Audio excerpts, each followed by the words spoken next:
Esaú, seus filhos, o sepultaram. Assim nos diz a palavra do Senhor. Amém. Meus irmãos, é bem possível que, ao decorrer tanto do estudo que você tenha feito, lido, desse capítulo, como também dos sermões que nós tivemos aqui, é bem possível que você tenha se assustado com os eventos que envolvem aqui a história de Jacó, até esse momento. Mas nós não podemos esquecer que a vida de Jacó se assemelha muito à nossa vida também. Ou melhor dizendo, a nossa vida ela tem uma clara semelhança à vida também do nosso pai. Em relação aos embrólios, em relação aos embaraços, aos pecados, em relação a tantas coisas terríveis que todos nós, crentes, não estamos isentos. Ao contrário, nós somos submetidos porque Deus ou nos disciplina, ou também Deus, Ele prova, Ele testa a nossa confiança no Senhor. Eu não estou aqui dizendo que tudo que aconteceu com Jacó também vai acontecer comigo e com você. Mas o enredo dessa história é o mesmo do quando aqui envolve também a vida do nosso patriarca, do nosso pai chamado Jacó, no modo como também Deus ele vai agir para salvar pecadores, de como Deus ele perdoa esses pecadores, de como esses pecadores são transformados quando eles caem em pecado, como que Deus os disciplina e como eles amadurecem na sua peregrinação aqui na terra. O ponto que nós iremos abordar no sermão de hoje é como que então é a vida de um crente após uma longa experiência de duras disciplinas e de lutas em relação aos seus pecados. Como que é a vida de um crente após uma impactante transformação, podemos assim dizer, de mente e arrependimento dos seus pecados. O capítulo 35, então, ele trata de um momento marcante e também de mudanças radicais na vida de Jacó. E mudanças que, inclusive, elas são permanentes. Ele não fica oscilando agora dessa vez em relação aos seus embaraços, seus pecados e deslumbres do coração. Mas agora é possível verificar no capítulo 35 que Jacó realmente agora ele está mudado no seu coração.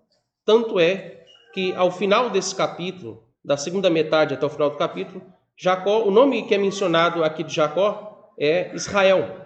Aqui vai dizer, por exemplo, no verso 27, no verso de número 22, quando ele vai dizer aqui, aconteceu que habitando Israel naquela terra, foi Rúben se deitou com Bila, concubina de seu pai, e Israel o soube.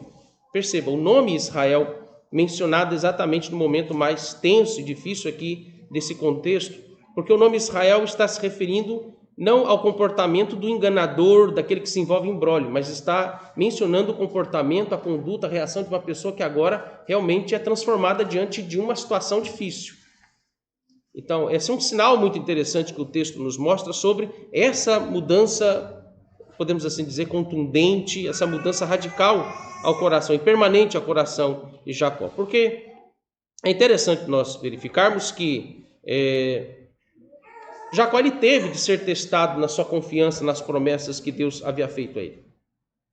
Foram longos 30 anos de provações e de um processo corretivo no seu coração até que ele chegasse em Betel.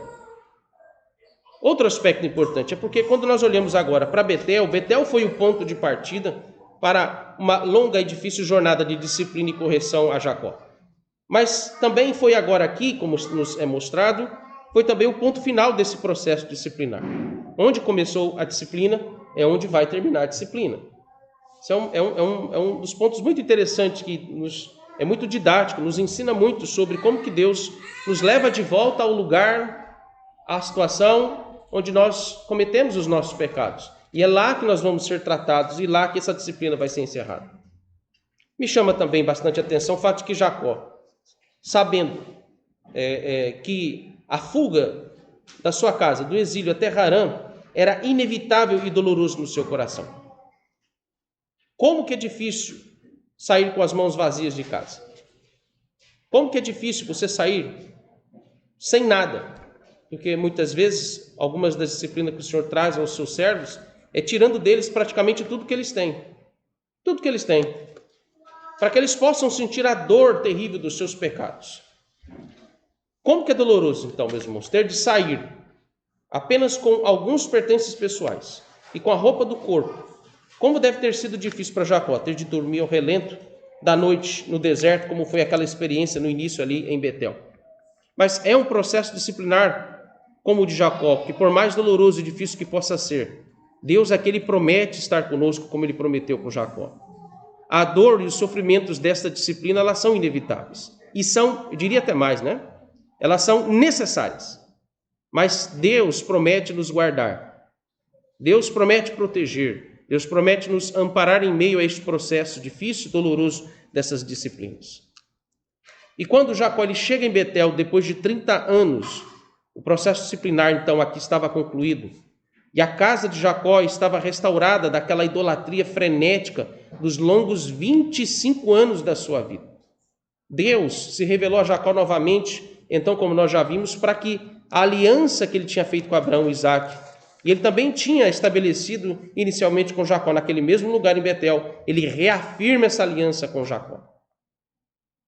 Veja como isso nos revela que a graça de Deus, então, como a gente tem usado essas expressões-chave, ela não é apenas infalível, incansável e acessível, mas também agora, nesse contexto, ela é uma fonte inesgotável de bênção. Essa é a expressão-chave que nos aparece dos versos 16 até o verso 29. A graça do Senhor se revela aqui como uma fonte inesgotável de bênçãos. Deus poderia, se pensarmos, por exemplo, nessa situação toda que Jacó se envolveu durante longos anos, e até agora, chegado a Betel, Deus poderia ter dito a Jacó: olha, eu cumpri minha parte, o que eu prometi está aí, está feito, eu te protegi, como eu disse lá no início, eu te dei sustento, te dei bens, te dei descendentes, agora é com você, Jacó, daqui em diante está por sua conta. Imagina Deus fazendo isso. Se Deus ele tivesse feito isso, nós poderíamos concluir que a graça de Deus, então, ela realmente é limitada. A graça de Deus, ela é frágil demais.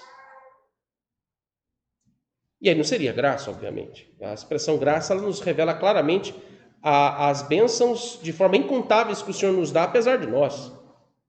Mas tudo que se reporta a nós da parte de Deus, reflete quem Ele é.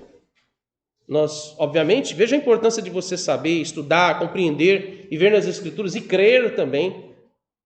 Os atributos do Senhor reflete tudo que Ele faz por nós, em nós, para nós. Por exemplo, se Deus é eterno, a sua lei é eterna, a sua misericórdia também é eterna, a sua graça também, então, ela é eterna. Se Deus é imutável e soberano, isto também se aplica à graça dele a nós. Se Deus é um ser incansável, porque Ele não está preso às limitações do tempo, do espaço, da matéria, a graça de Deus também, ela é ilimitada, ela é incansável. E também poderíamos dizer que se Deus é uma fonte inesgotável de poder, conhecimento, riquezas e muito mais coisas, ainda que você possa imaginar, e aí o próprio apóstolo Paulo diz que essas coisas são incontáveis, em Romanos 11, observe que também, da mesma forma, a graça de Deus também é uma fonte inesgotável desse poder, conhecimento, dessas riquezas e de todos os bens que Deus pode nos oferecer e Ele nos dar por promessa através da sua graça. É por isso que Deus ele reafirmou a sua aliança com Jacó nos versos 5 a 15. A reafirmação e repetição das mesmas promessas reflete a garantia, segundo, a paciência, terceiro, a generosidade incansável e inesgotável da parte de Deus com Jacó, mas veja, por ela ser inesgotável e incansável, ela também se estende a toda a sua posteridade, não apenas com Jacó. Se me permite uma breve introdução, uma breve aplicação introdutória nessa questão, quando isso aqui nos faz pensar no porquê todos os dias precisamos nos apropriar dos meios de graça e também de todas as ordenanças que são determinadas por Deus a nós. O dever de ler a Bíblia, por exemplo, todos os dias, de meditar nela continuamente, o dever de orar sem cessar, como inclusive diz o apóstolo Paulo, de congregar no dia do Senhor, de participar de todo o seu coração das reuniões semanais de oração, dos cultos solenes que nós realizamos, faz parte desse reconhecimento, como também da necessidade de nos apropriar de uma fonte que ela é inesgotável, uma fonte inesgotável de bênçãos prometidas por Deus a nós. Essa é a importância do porquê que a gente faz tudo o que faz, conforme Deus nos ordena na sua palavra, especialmente a adoração a Ele. E que nós não podemos abrir mão delas, não é porque apenas você tem que obedecer por obedecer, mas toda a obediência que Deus exige de nós, além de envolver todo o direito que Ele tem sobre a nossa vida, mas é porque o dever do nosso coração deve envolver o desejo deleitoso, irmãos, o desejo prazeroso de nos apropriar de todas as riquezas e bênçãos das promessas que Ele tem para nós na sua palavra. Vir na casa do Senhor, no dia do Senhor, no culto solene, ou vir na reunião de oração, ou culto doméstico em casa, toda e qualquer atividade que envolva as ordenanças do Senhor, que está prescrito na palavra. É como você entrar numa despensa que ela nunca ela estará vazia, ela estará repleta, ela estará lotada de mantimentos, de coisas preciosas, saudáveis, deleitosas para o nosso coração.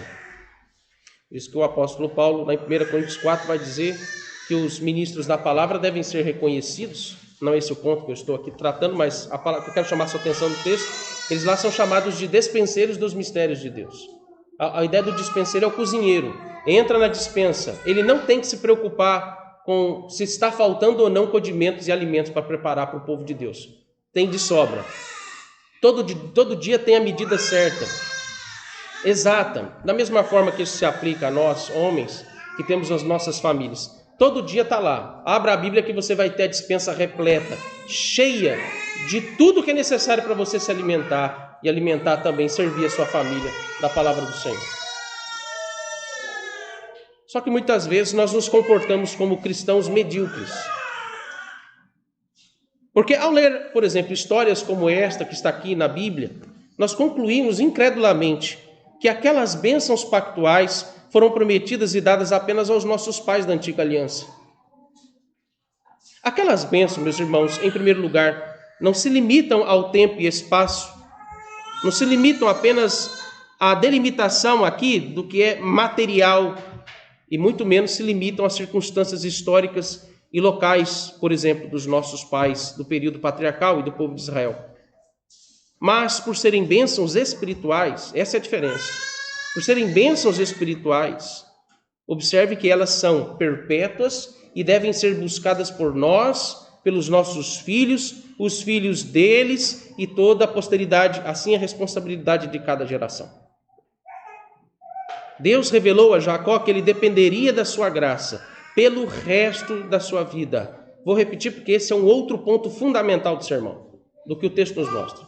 Deus está mostrando agora, nesses versos 16 a 29, que Jacó, pelo resto da sua vida, ele teria de depender da graça de Deus.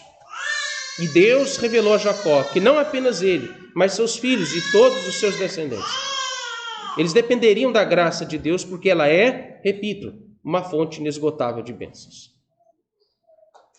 O que os versos 16 a 29, então, aqui nos propõem? Por ser aqui compreendido basicamente três situações distintas. Observe bem esse detalhe. Porque nós temos nessas três situações, alguns comentaristas usam a palavra incidentes. Três incidentes. A primeira situação envolve o nascimento de Benjamim e a morte de Raquel. A segunda situação, ou também incidente, que envolve o incesto de Rúben com sua madrasta Bila. E a terceira situação, que envolve a morte de Isaque, pai de Jacó, e também, devemos considerar, sendo justos, também de Esaú. Cada um destes incidentes acontece em lugares distintos. Por exemplo, a morte de Raquel acontece em Efrata, que é a atual cidade de Belém, onde nasceu o rei Davi e onde nasceu o nosso Senhor Jesus Cristo. Se você observar com esse detalhe, por exemplo, no verso 16, quando diz que ele estava em Efrata, quando Raquel penosamente deu à luz a Benjamim e morreu. Você tem também o incesto de Rúben com a sua madrasta, Bila, onde acontece numa região, não é necessariamente uma cidade a priori, mas é uma região chamada Migdal Eder, ou aí na nossa tradução, na nossa versão está Torre de Éder, aí no verso 21. E por fim, a morte, o sepultamento de Isaque, só que agora em Manre Kiriat Arba, no verso 27, que na verdade é a cidade de Hebrom. Duas coisas são reveladas sobre como é a vida desse crente aqui após a sua restauração. Primeiro, as perdas, os embrólios e até mesmo podemos dizer que os pecados ainda fazem parte da sua vida aqui nessa terra. Esse é o primeiro ponto, nesses três eventos que se desenrolam. Os embrólios, as perdas, os sofrimentos, as dores ainda fazem parte, mesmo depois de um arrependimento permanente, notório, visível, mesmo depois de uma transformação radical, ainda ele vai perder, ainda ele vai sofrer e ainda vai ter que lidar com embrólios e pecados na sua vida, enquanto ele estiver vivo. Essas coisas não acabam, elas continuam.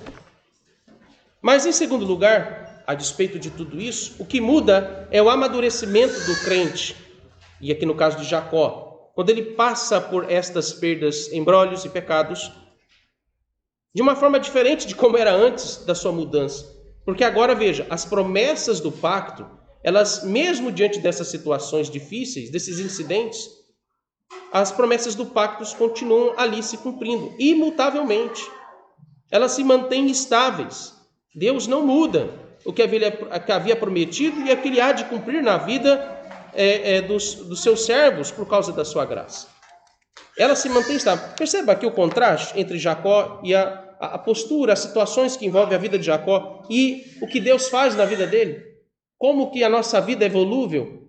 Como que a nossa vida ela fica sempre de altos e baixos, seja por eventos externos, como também provocados por nós mesmos, por causa dos nossos pecados. A gente é volúvel. Fica oscilando o tempo todo. Uma hora você pensa uma coisa, outra hora você já muda de opinião, já pensa outra. E é interessante porque a gente fica angustiado. A gente quer, às vezes, manter uma espécie de absolutismo de estabilidade no nosso coração, de opiniões, de convicções, de ideias, de práticas, de pensamentos. É por isso que a moda, ou os modismos, sempre mudam. Por isso que é moda, modismo. Porque fica sempre alterando. E isso não é evolução, né? Desculpa a expressão, mas não existe isso. Isso não é evolução. Pelo contrário, em muitos casos, isso na verdade é uma regressão mesmo. É uma decadência, é um declínio do ser humano. Mas observe o contraste disso. Porque se uma hora nós queremos ser tão conservadores, reformados, de repente, do nada, a gente passa para desejar ser um pouco mais liberal, mais aberto. Se na igreja, determinada estrutura, fica reformando a igreja, mudando fachada, às vezes muda até o nome da igreja, decide fazer isso ou aquilo, depois muda de opinião de novo, troca de pastor, muda tudo, troca de conselho, muda tudo, morre uma geração, vem a outra, muda tudo. Ou vocês acham que isso aqui não vai acontecer aqui? Mas o que me chama mais atenção, que contrasta e se sobrepõe a esse tipo de situações volúveis do nosso coração, é que a graça de Deus continua a mesma. Deus não muda. Deus vai usar, mediante as circunstâncias, as dores e os sofrimentos para demonstrar que a graça dele não muda. Ninguém pode frustrar os planos do Senhor. Primeiro, atente-se comigo ao verso 16 a 21, nas perdas. Deus continua o mesmo quando ele faz um filho nascer, que é motivo de alegria, mas também quando Deus continua o mesmo quando ele tira a vida de alguém que tanto amamos. Quando você vai para os versos 16 a 21, eles relatam um misto de grande alegria e também de perda profunda e significativa para Jacó, porque Raquel teve seu segundo filho e o 12º filho de Jacó, de uma forma muito terrível, penosa. Mas esse filho lhe causando muitas dores, sofrimentos no momento do parto, fez com que Raquel não resistisse e viesse a falecer. Jacó lhe ganhou um filho, mas ele perdeu a esposa mais amada do seu coração. Esse é o primeiro ponto que nos revela o modo como Jacó reagiu àquela situação difícil. Havia uma grande probabilidade de Jacó ter se desesperado. Havia uma grande probabilidade de Jacó ter se revoltado com Deus por ter lhe tirado sua esposa, a esposa que ele mais amava. Olhe como isso é interessante sobre o comportamento das pessoas quando elas perdem alguma coisa ou alguém que tanto amam em relação à sua idolatria. Olha que coisa fantástica que o texto está agora nos apontando.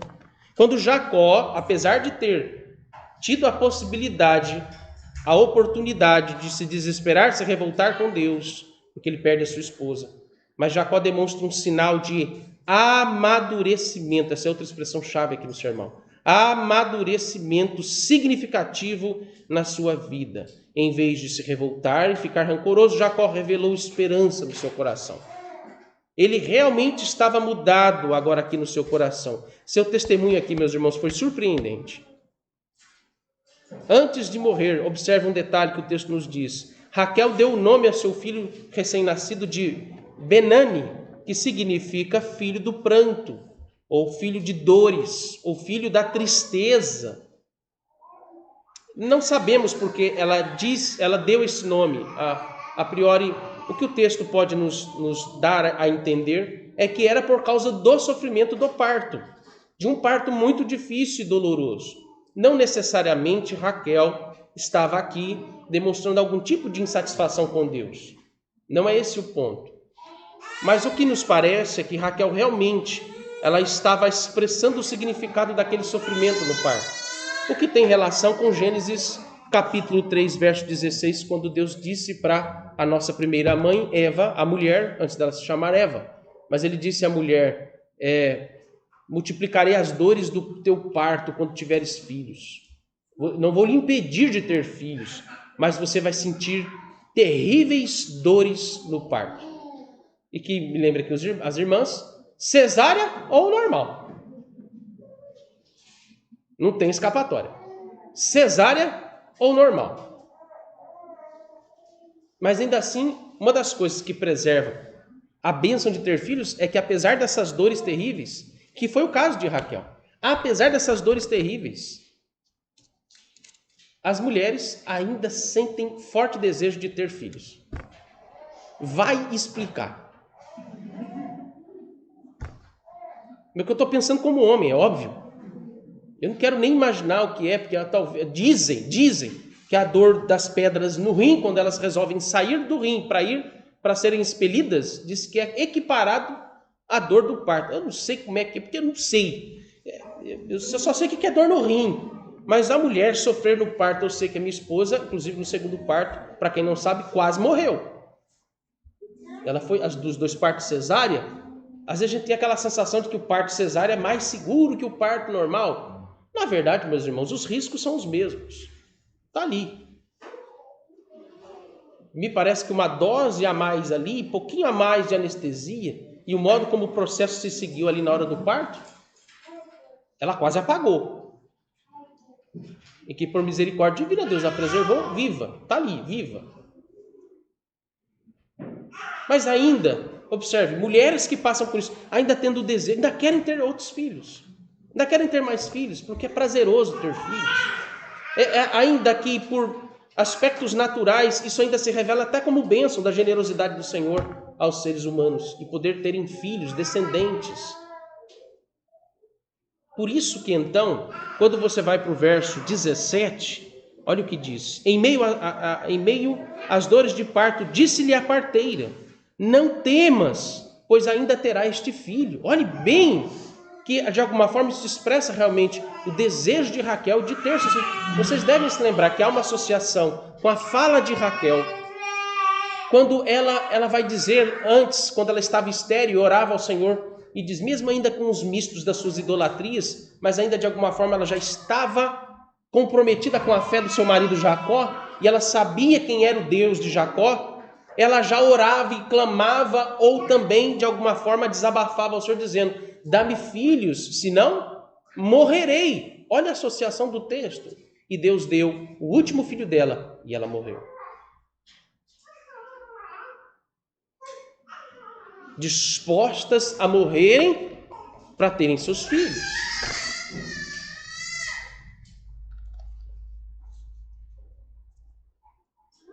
Olhe, interessante porque se Raquel deu o nome para o seu filho de filho da tristeza, o filho do pranto, e morre, Jacó muda o nome da criança para Benjamim, que literalmente significa filho da minha destra.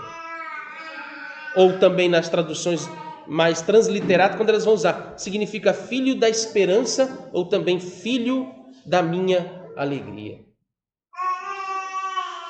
O primeiro sinal de amadurecimento é ter reconhecido que, apesar da perda da sua esposa amada, Deus lhe era suficiente para lhe dar alegrias e esperança. Raquel, por mais amada que fosse, não deveria e também não era, naquele momento agora, na cabeça de um homem amadurecido, não era o motivo, a razão máxima da sua alegria. Mas a razão máxima da sua satisfação devia ser as promessas do Senhor no coração dele. Amadurecimento lhe foi aqui tão visível que Jacó sepultou sua esposa lá em Efrata, onde seria a cidade de Belém, e erigiu ali uma grande coluna de pedra sobre a sepultura de Raquel, mas não permaneceu ali. Ele não ficou naquele lugar. Eu diria que, me arrisco a dizer, não ficou naquele lugar para não ser tentado a ficar visitando o túmulo da sua amada esposa quase que todos os dias, como muitas pessoas fazem quando não admitem, não aceitam a morte, como demonstração do poder, da soberania de Deus, do que Ele dá e do que Ele tira. O verso 21 nos diz que ele seguiu para outro lugar. Ele foi para além, expressão aí, além da torre de Éder, Midal Éder. Significa que ele foi numa distância considerável, para não ter a tentação, imagino eu, de desejar voltar para Belém e ficar ali indo e voltando, numa peregrinação idólatra por causa da morte da sua amada esposa. Na verdade, o túmulo de Raquel, ela não está exatamente dentro da cidade de Belém, mas ela está entre Belém e as outras demais cidades ao redor, inclusive Jerusalém. Ela fica no caminho das cidades, está fora das cidades. Isso é interessante. O lugar onde realmente ela morreu, ele a sepulta. A dignidade que ele dá, do amor que ele tinha por sua esposa, ele erigir aquela coluna como demonstração. A coluna é marca da vida de Jacó. Erigir coluna significa gratidão e resposta positiva ao que Deus tem falado com ele e ao que Deus tem feito na vida dele. A coluna está erigida. Tanto a vida como a morte está ali, sob uma coluna, um alicerce sólido que se chama Cristo. Mas ele sai de lá, ele não fica ali. O amadurecimento aqui que nos revela que a sua saída de Efrata era um sinal claro de Jacó. Deveria não deixar não apenas aquele lugar, mas deveria deixar a sepultura da sua falecida esposa, deveria seguir em frente em obediência ao único e verdadeiro Deus vivo. Enterre os seus mortos e deixe que os mortos enterrem seus mortos, disse o Senhor Jesus para algumas pessoas que queriam primeiro enterrar seus mortos.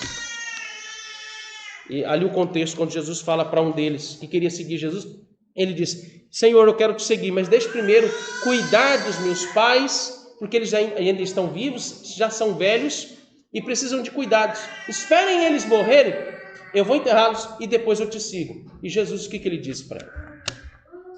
Deixe que os mortos enterrem seus mortos e siga-me. Sinal de amadurecimento na vida do crente é quando as perdas lhe ensinam a deixar para trás o que não lhe pertence mais e seguir em obediência à voz do Senhor para outros lugares.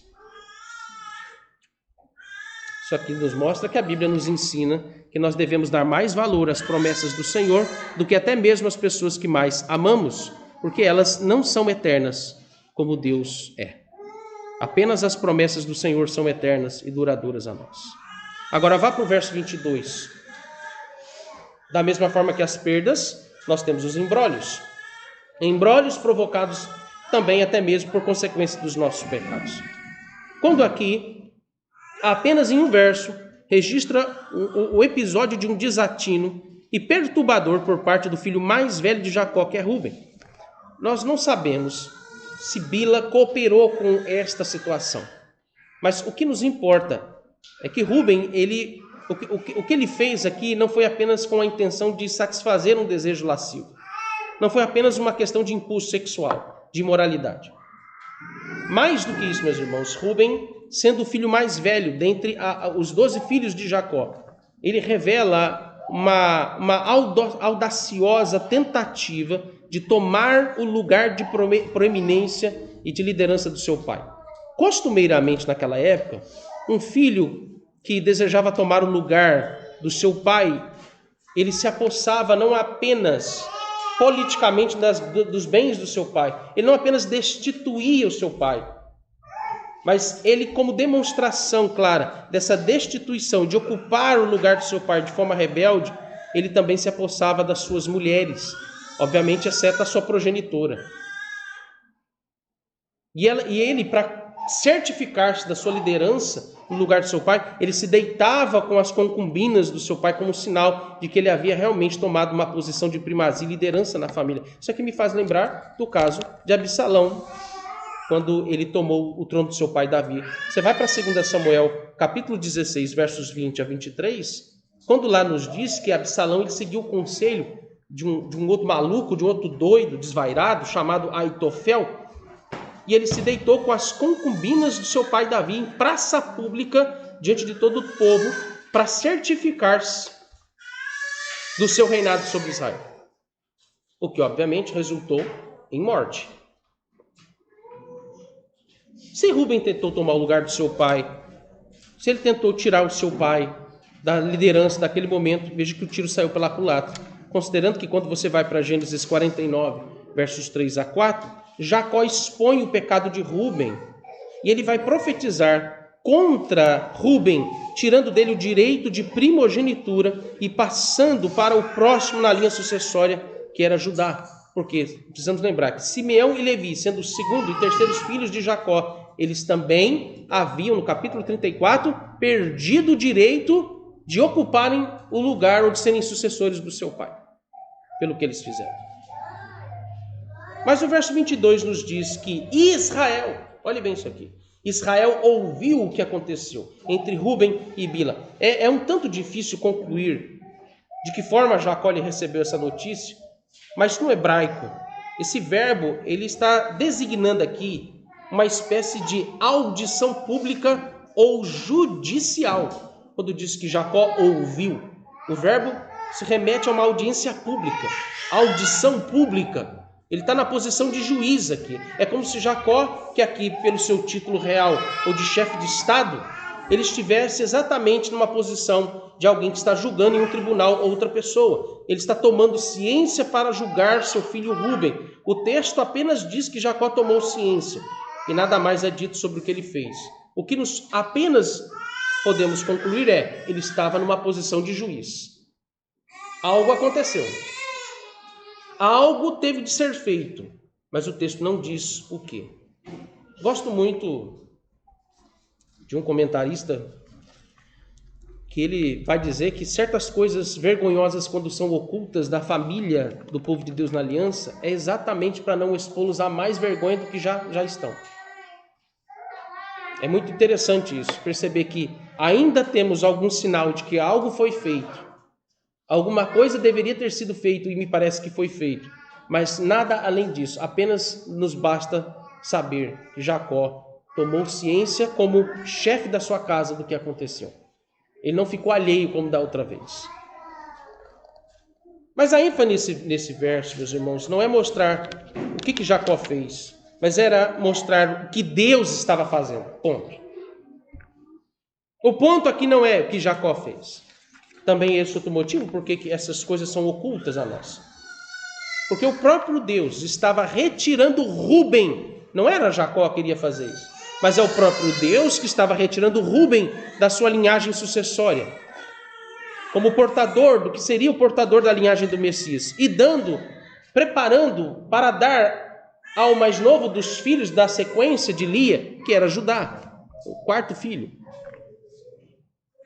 Muitas vezes aquelas pessoas que criamos expectativas sobre a sua capacidade, idoneidade, habilidade, caráter, nem sempre serão os que terão lugar de honra perante o Senhor. Nem sempre, por exemplo, será um filho mais velho o sucessor do seu pai nas suas expectativas. Nem sempre. Nem sempre o filho bem educado será aquele que trará alegria ao coração dos seus pais na vida adulta. Nem sempre aquele membro habilidoso, capacitado, será um membro fiel e maduro na fé. Nem sempre. Isso é importante para nós, para que eu e você vigiemos o nosso coração. Nem sempre aquele que é considerado um bom membro, um bom filho, nem sempre eles serão realmente aquilo que as nossas expectativas expressam, desejam. Então vigiemos o nosso coração. Essas coisas são muito sutis a nós. Todos nós estamos passíveis de passar por uma situação tão vexatória e vergonhosa como Rubem passou. Não foi excluído da igreja da antiga aliança.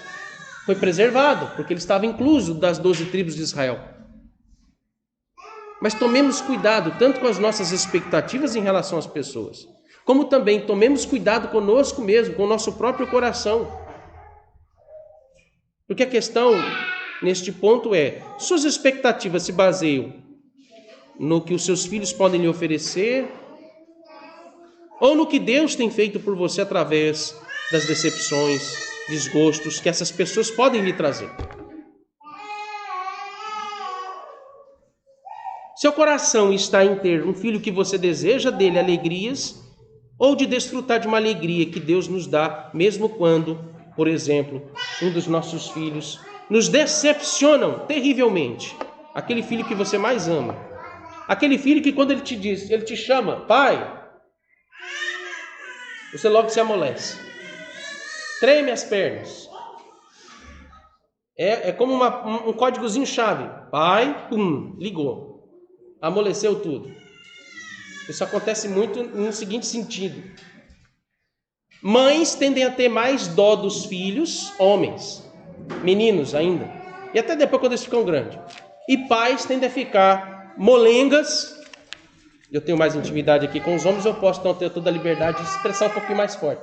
Ficam mais molenga quando se trata das filhas. Não é regra, mas via de regra é assim. Mãe amolece quando se trata de filhos, homens. E pais, aquele códigozinho quando diz papai, quando a filha fala. Muda tudo. Cabra perde a direção, perde o rumo. Ele troca a porta pela janela na hora de sair de casa ou de entrar. É disso que o texto está nos mostrando sobre essa situação. O cuidado que nós devemos ter. Desconfie do seu próprio coração primeiro, para que você tenha, pela graça de Deus, tenha discernimento de saber lidar com as disposições do coração daqueles que mais amamos.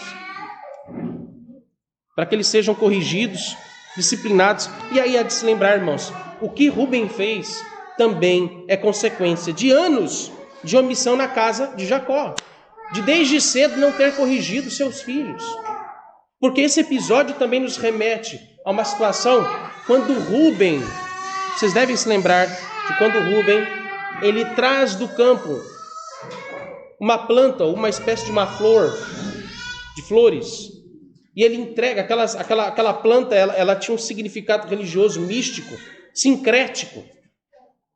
E ele entrega para sua mãe Lia como sinal de que ela, a simpatia para que ela tivesse mais filhos.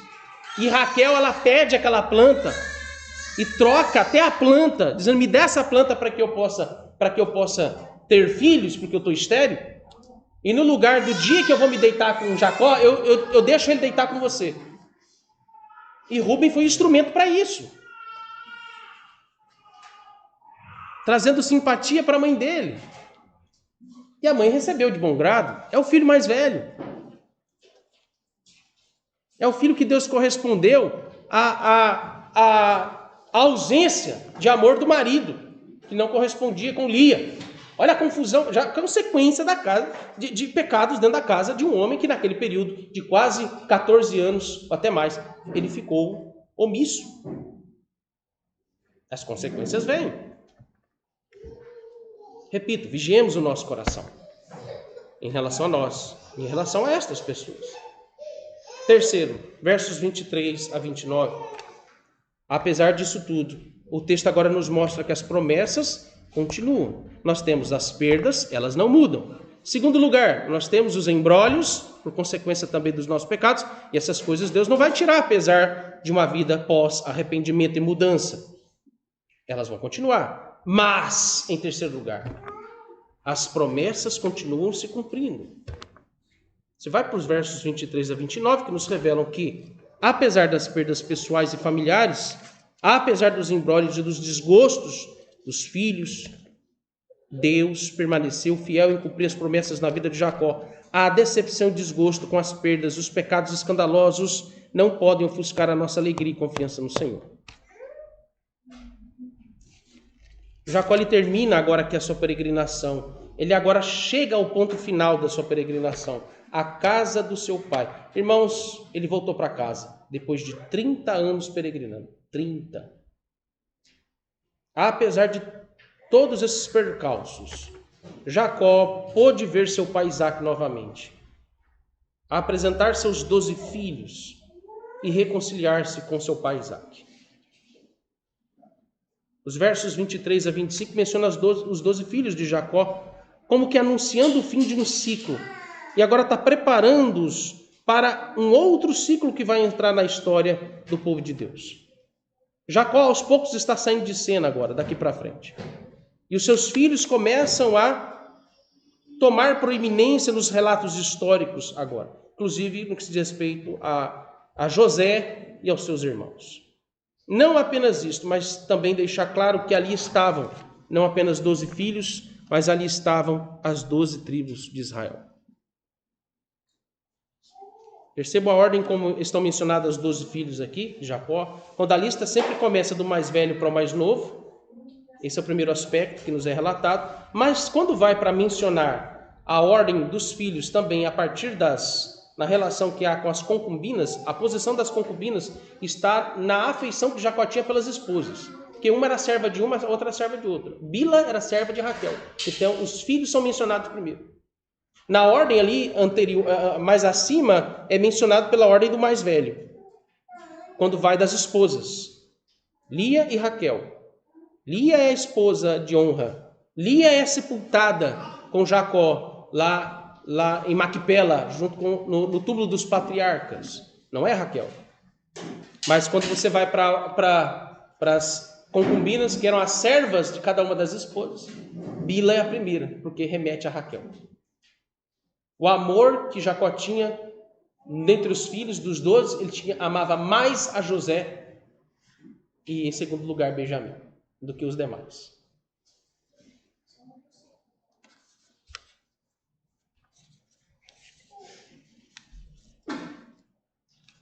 Isaac, ele teve a oportunidade graciosa de ver Deus cumprindo a promessa de lhe dar uma descendência, de lhe dar uma posteridade como Deus havia prometido a seu pai Abraão.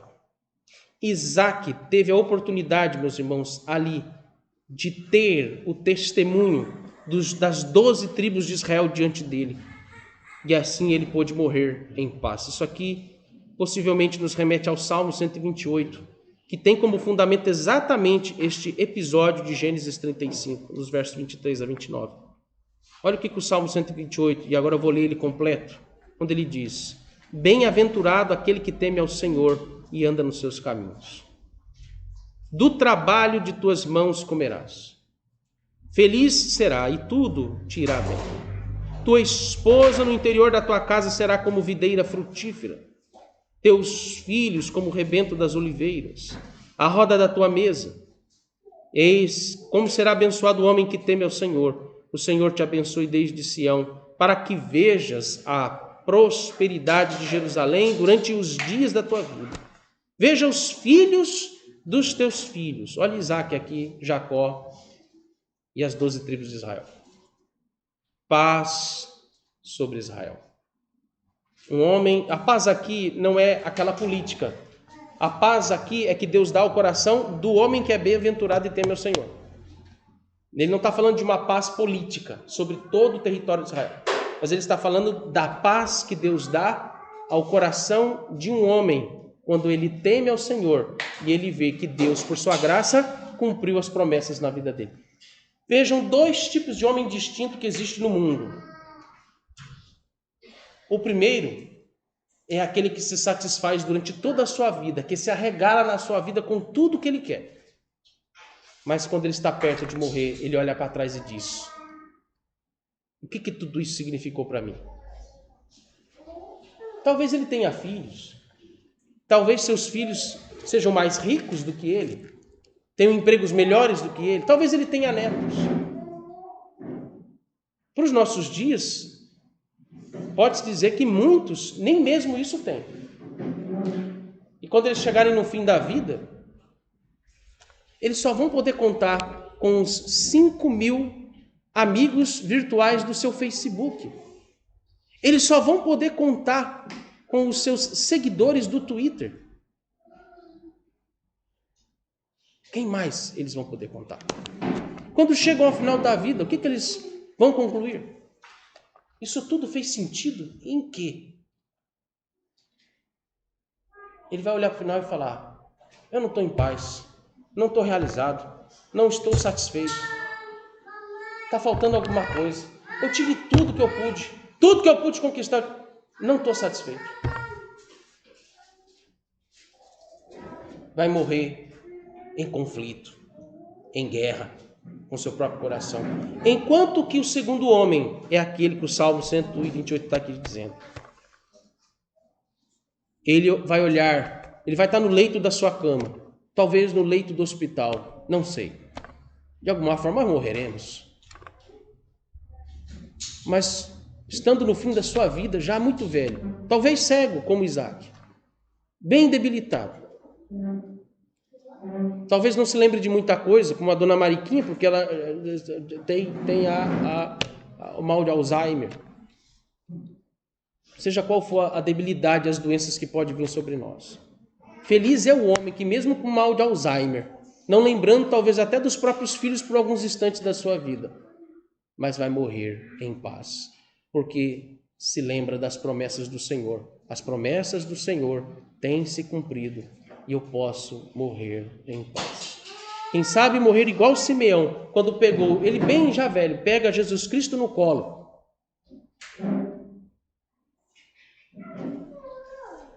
E depois dele ter orado ao Senhor e louvado ao Senhor, porque no seu colo estava ali o Redentor da humanidade. E aí ele vai dizer: agora, Senhor, posso ir em paz, porque os meus olhos viram o Salvador do mundo. Eu posso ir em paz. Em qual desses dois grupos você está, meu irmão? Em qual dos dois grupos nós estaremos quando estivermos próximos do nosso chamado para a glória?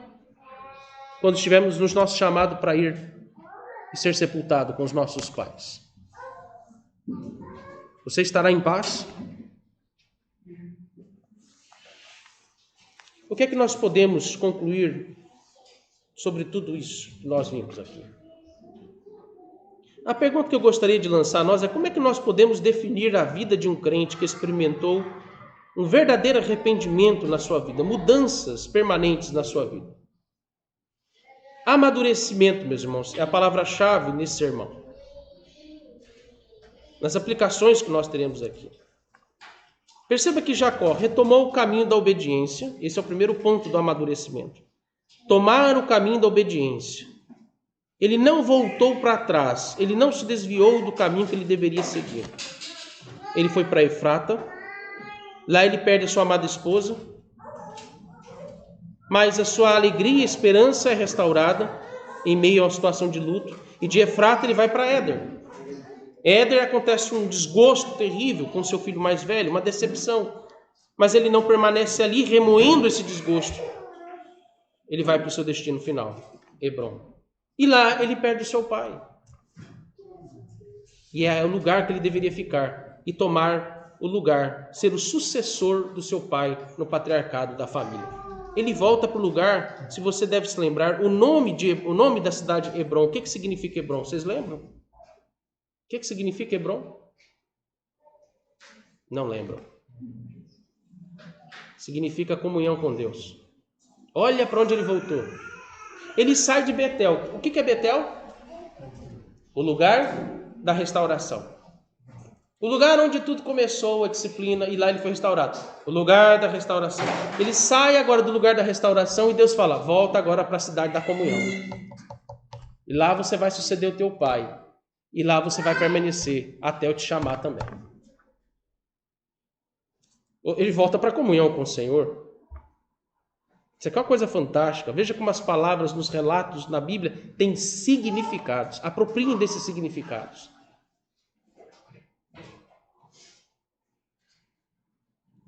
Ele volta para Hebrom a fim de assumir o lugar de seu pai. Esse foi o caminho da obediência, da maturidade, que o levou a experimentar esse amadurecimento espiritual e pessoal com Deus. Entretanto, em primeiro lugar, a obediência a Deus não nos isenta de dores, tristezas pelo caminho que Deus nos conduzir. Um crente não pode seguir o caminho da obediência e confiança em Deus para se ver livre das perdas, dos embrólios na sua vida. E nem mesmo, preste bem atenção nisso, muitas vezes nós cristãos que procuramos ser piedosos e zelosos, nós confundimos piedades com exatamente esse tipo de objetivo. Nós pensamos que a obediência é capaz de nos dar conforto e vida fácil. A obediência não é capaz de nos dar conforto e vida fácil. Jamais isso vai acontecer com os verdadeiros crentes.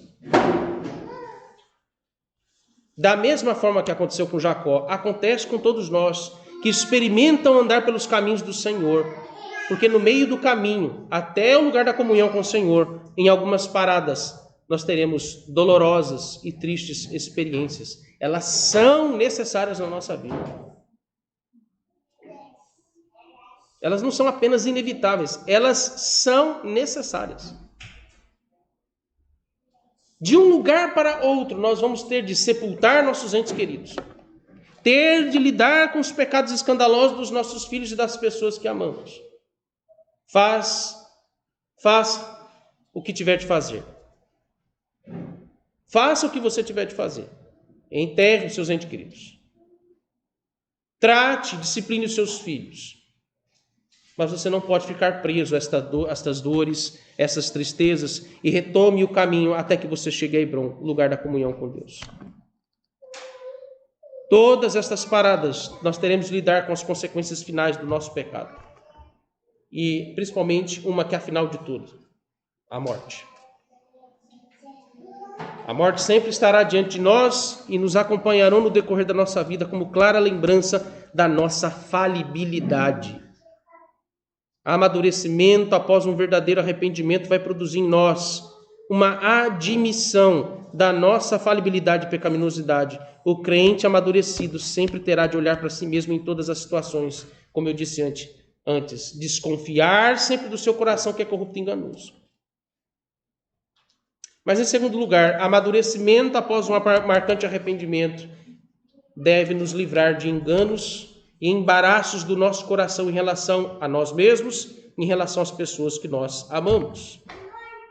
A tendência do nosso coração sempre será dar crédito além do que devemos às nossas expectativas e ao amor que tanto prendemos aos nossos entes queridos, aos nossos familiares.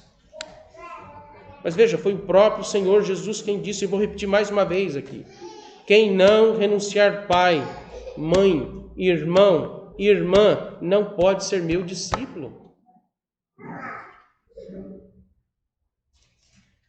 É possível que Jacó tivesse expectativa de Rúben ser o seu sucessor, mas Deus frustrou de novo o coração de Jacó e lhe fez ver que Rúben não era o que Jacó pensava. Na verdade, nenhum deles seria digno, nenhum dos 12 filhos. Nenhum deles seriam dignos de uma expectativa ou esperança quanto a serem os sucessores de seu pai na liderança daquele povo. Nenhum deles, nenhum. José aparece às vezes nas nossas leituras da história como aquele que foi vitimizado. Em certo ponto, sim. Talvez, digamos, injustiçado em alguns aspectos. Era mimado. marrento. Pensa num camarada difícil de lidar. Sabe o filho caçula marrento, que se aproveita de ser o filho predileto do pai? Era José, fofoqueiro, conversador, não tinha bom senso, falava da vida dos outros, quase morreu por causa disso. Incitou no coração dos seus irmãos ódio. Todos eles, nenhum dos nossos filhos, nenhum deles, nem o mais velho, nem o mais novo, nenhum deles são dignos de qualquer expectativa ou de esperança quanto a serem melhores ou sucessores de algo digno que diz respeito à obra do Senhor. Nenhum deles.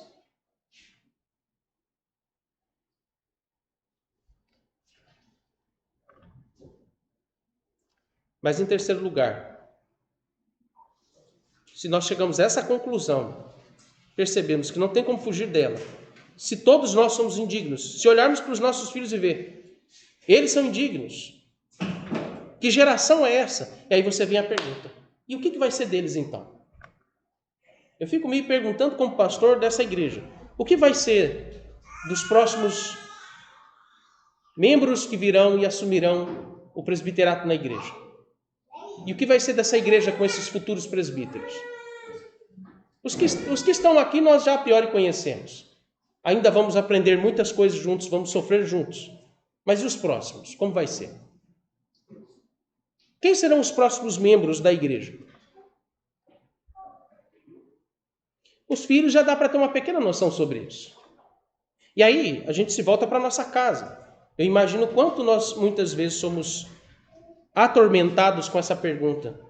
O que vai ser da próxima geração? O que será da geração dos nossos filhos em relação, seja a sua vida pessoal, sua vida social, profissional e principalmente o que será através deles da igreja? Como vai ser a igreja através dos nossos filhos? Que famílias ocuparão seus lugares na adoração ao Senhor aqui de domingo a domingo? Que tipo de diáconos nós teremos nessa igreja? Quem serão os nossos futuros presbíteros? E que tipo de ministros vão ocupar este púlpito? Naturalmente, eu olho para os meus filhos e eu penso, quem serão minhas futuras noras? Quem serão os meus netos e netas? Será que eles estarão aqui?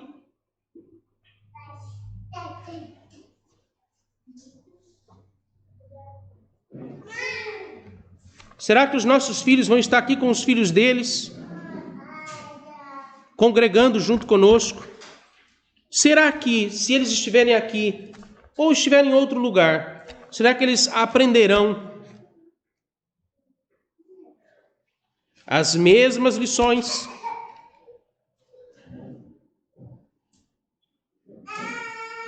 que eu e você temos aprendido? Será?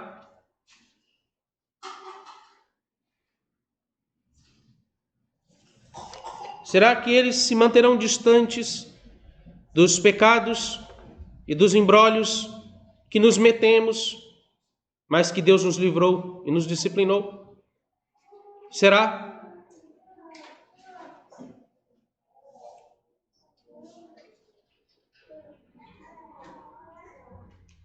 Nós podemos olhar para Jacó e perceber que esta poderia ser uma das suas indagações.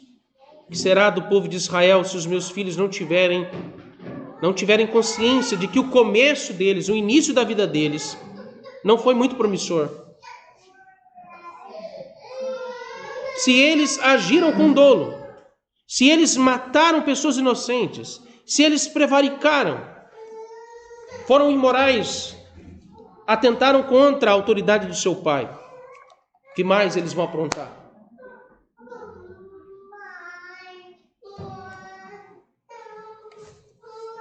Meus irmãos, o que nos conforta diante dessas incertezas, dessas expectativas?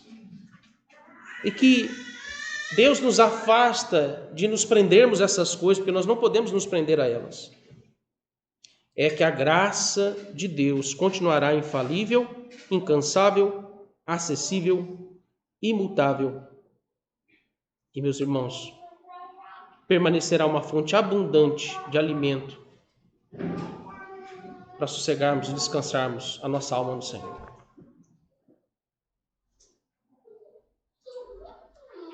O plano gracioso de Deus para a sua igreja não depende de encontrar pessoas perfeitas, santas e obedientes, mas depende simplesmente de que Ele faz por estas pessoas falíveis, pecadoras e rebeldes através daquele que é o filho da sua destra. Agora entendemos porque Jacó chamou Benjamim, ou seja, filho da minha destra. Quem é o filho aqui da destra do Senhor, do Pai? Aquele que é o filho da alegria e da esperança para o seu povo. E que desde Gênesis 3,15 se tornou motivo de esperança, de alegria, ao coração dos nossos primeiros pais, quando eles creram que esse filho viria resgatá-los do engano, do imbróglio dos seus pecados.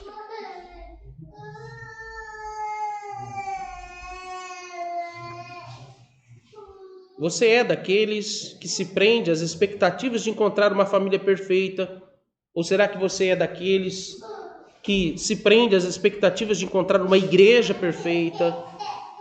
Você é daqueles que fica abatido e consumido em suas forças por causa dos seus pecados e dos pecados das pessoas que você ama à sua volta?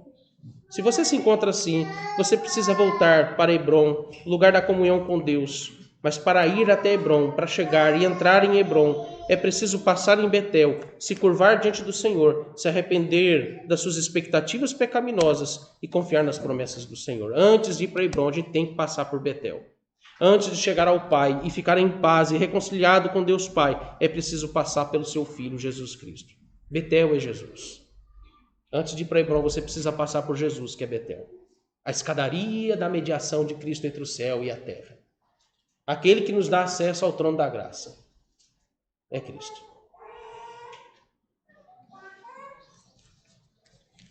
Antes de entrar na presença de Deus, você precisa da cruz de Cristo. Você precisa confiar nele. Todos os nossos anseios, todas as angústias, todas as incertezas e preocupações, você tem que deixar lá em Betel e seguir em frente. Seja o que estiver de acontecer, todas estas coisas não estão nas suas mãos, mas elas estão nas mãos do Senhor Deus Todo-Poderoso. Por isso que o nome de Deus Todo-Poderoso, El Shaddai, constantemente nas revelações a Jacó, aparece a Jacó. O Todo-Poderoso, e que apesar dos nossos pecados e fracassos, não muda os seus planos, ele cumpre os seus propósitos perfeitos para a nossa redenção e para a glorificação dele.